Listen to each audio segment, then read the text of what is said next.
Coming up, school is back in session, and your questions keep coming in.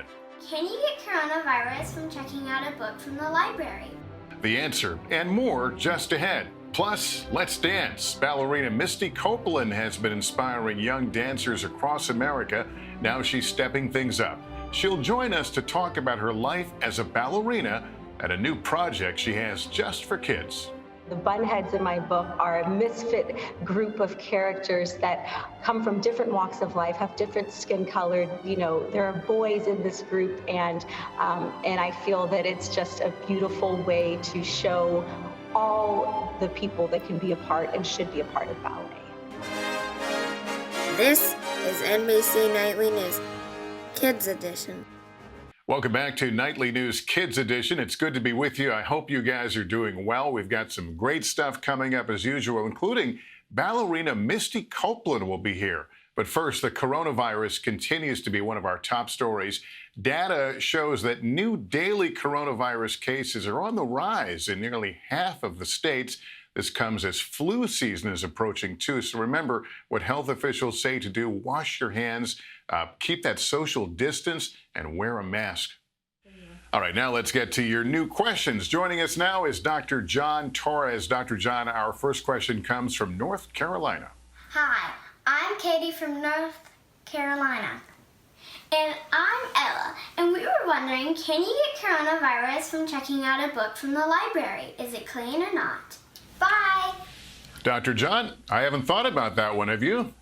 No, it's a great question, and actually I did think about it, and actually even looked into it, and it turns out that library books, for the most part, are pretty safe. But let me explain a few things. They just did a study, and they gave library books coronavirus. They put it on the book, and then they found out 3 days later there was nothing on the book. And so those books, whether it's a hardcover book like this, where, you know, the cover's hard, it's a soft cover book like this, that children like to read, the coronavirus is going to be gone after 3 days. But you want to make sure that when you are reading something like this, that you wash your hands or hand sanitizer with simple hand sanitizer before you touch your face. That's the important thing to do. And if you're worried about the books, well, simply go to one of these e-readers because they won't have anything on them. You can borrow books electronically, and then you won't have to worry about it as much. All right, our next one comes from New Jersey. I am Mika from New Providence, New Jersey. My question is there any coronavirus in Antarctica? Well, we know there are a lot of scientists and people working down there. What about it, Dr. John? Yeah, this is a fantastic question. Antarctica is the only continent that does not have coronavirus. I was there a few years ago working with the Air Force. I was one of the few doctors on the whole continent. And the thing about Antarctica, it's very, very isolated. They're just coming out of their winter. And so nobody's been in and out of there for months. And before the coronavirus started, they shut down the whole continent. Well, now they're going to open it back up. So they're concerned that coronavirus might get in there, which can be very bad in Antarctica. So they're making extra steps, making sure people are quarantined before they get there, and making sure all of Antarctica, but especially the South Pole, is protected. Okay, I want that hat, but we'll discuss that later. We received a great question from Kavish, who communicates through technology, so he typed out his question, and I'm going to read it. Why are people impacted differently by the coronavirus, Doc? You know, this is the question that scientists have been wrestling with for the past few months, and we think there's a few reasons. One is because, especially as we get older, 65 and above, our immune system isn't as strong, and so it has a harder time fighting off the virus. Number two, some people get more virus than others, like if somebody coughs in their space instead of just breathing near them. Number three, people might have other medical conditions, high blood pressure, diabetes, that make it so that if they get coronavirus, they're going to get sick. And number four, that's the part we simply don't know. We think some people might have genes that set them up to being more vulnerable to coronavirus, but we're not exactly sure, and that's the big puzzle scientists are trying to work on now. What a great set of questions we got today. Thanks, kids, for submitting them. Dr. John Torres, thank you as always. You bet. Now we want to switch gears and introduce you to a special guest we have on our show. Misty Copeland is a principal dancer at the prestigious American Ballet Theater. She has broken barriers in the ballet world and more, inspiring many of you young girls and boys to pursue your dreams in the arts and beyond. Misty Copeland has danced her way into the hearts of Americans young and old. A ballerina, a role model, and a trailblazer, Copeland is a principal dancer at the prestigious American Ballet Theater. Dancing on point, on the tips of her shoes, she lights up on stage. From humble beginnings, Misty started ballet at age 13. Despite others saying it was too late, she quickly rose through the ranks and joined American Ballet Theater's studio company at 18 years old.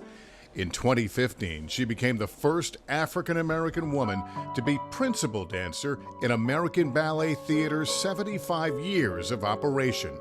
It's everyone that came before me that got me to this position, and all the little girls that can see themselves through me. It's giving them a brighter future. With live performances canceled due to the coronavirus, in May, Misty and 31 other dancers from 14 countries performed virtually together to raise money to support dancers around the world unable to perform.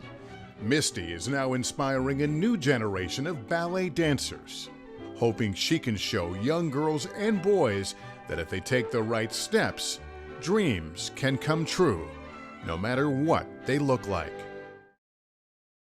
Joining us now, Misty Copeland, who has a new children's book, Bunheads, out. Misty Copeland, welcome. Great to have you. Thanks for being here. Thank you so much for having me. I'm really, really excited to introduce this to the world. Yeah, I'm dying to ask you about the term bunheads, but I think one of the kids is going to ask you that in a few minutes, so I'll hold off on that. Oh, but this is a okay. story that's really about you, isn't it? Yeah, you know, throughout my life as a dancer, starting out at the age of 13, I have had such a wonderful experience when it comes to the family environment and the camaraderie between dancers and the relationships that you build.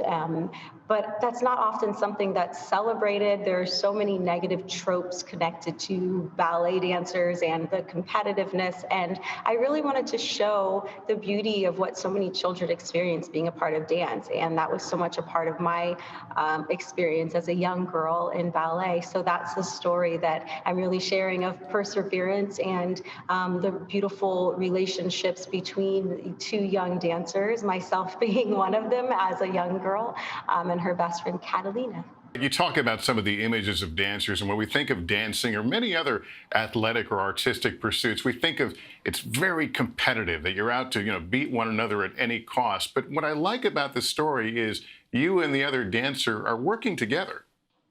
Yes, that's such a beautiful part that's naturally ingrained in the structure of how the ballet world works. It's so much about passing down experiences and knowledge and really just depending on one another, because once you get out there and you're in front of thousands of people, the only people that you really can depend on other than yourself are those that are on stage with you, supporting you. And that's just been my journey with so many incredible dancers that have come in and out of my life.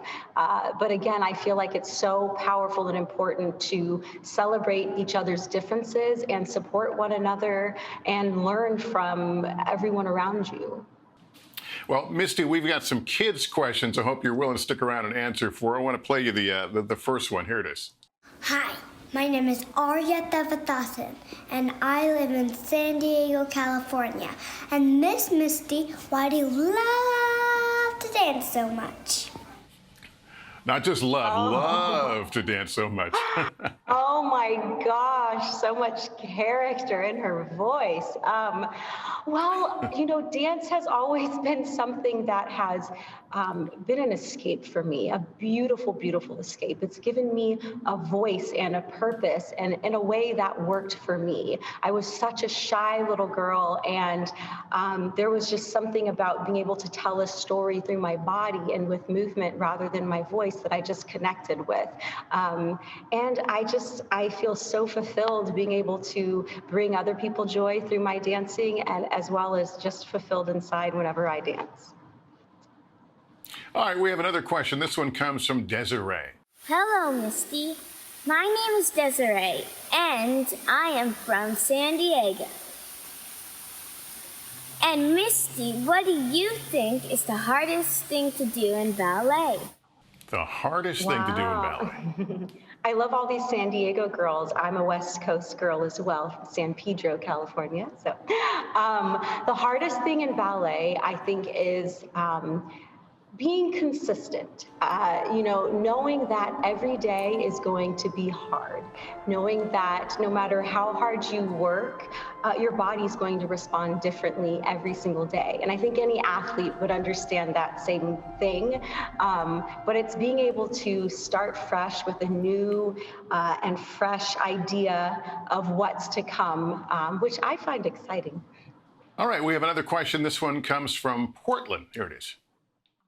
Hi, Misty. My name is Alessandra, and I'm from Portland, Oregon. My question is, how does it feel to be a really famous ballerina?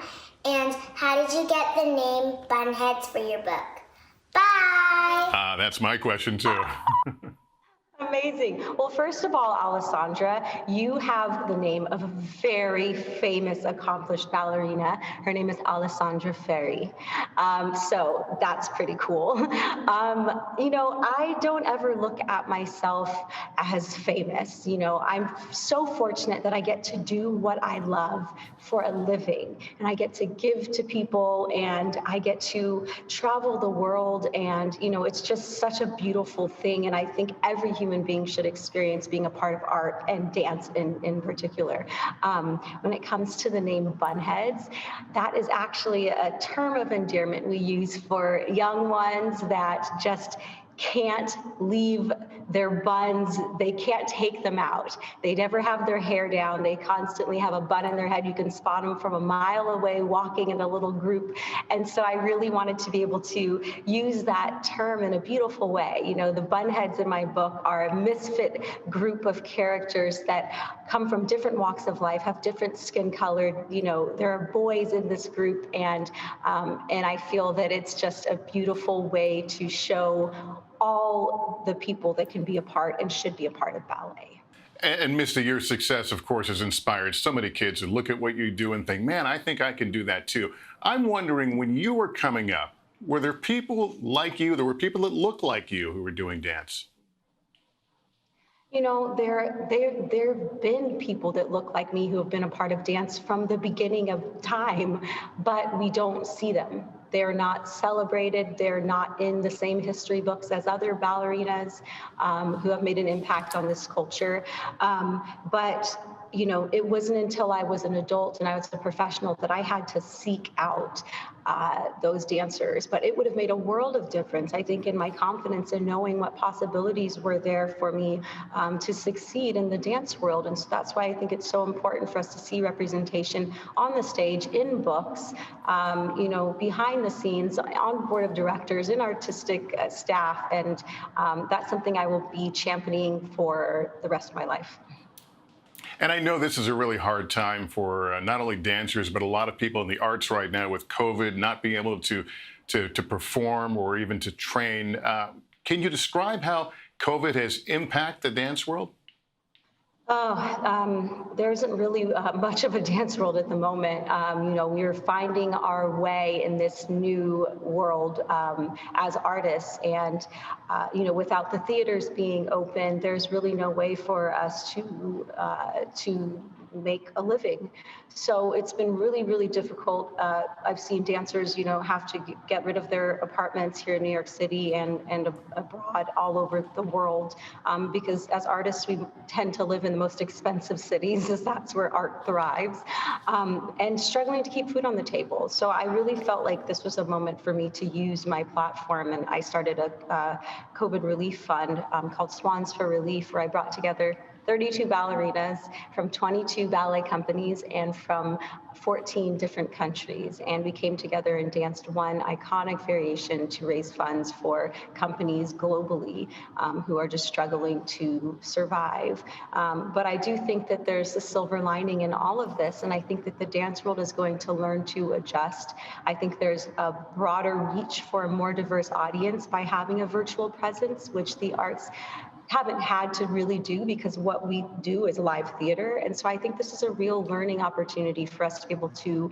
expand what theater means and reach more people. Well, that's a very, very hopeful way to conclude our conversation. Misty, congratulations on the book again and on all your success. And thanks for inspiring so many kids. Thank you so much. What a thrill. Well, that's going to do it for us parents. Just a reminder, if your child has a question, send a video to us at nightlynewskids@nbcuni.com. Thanks for watching, everyone. Please take care of yourself and each other.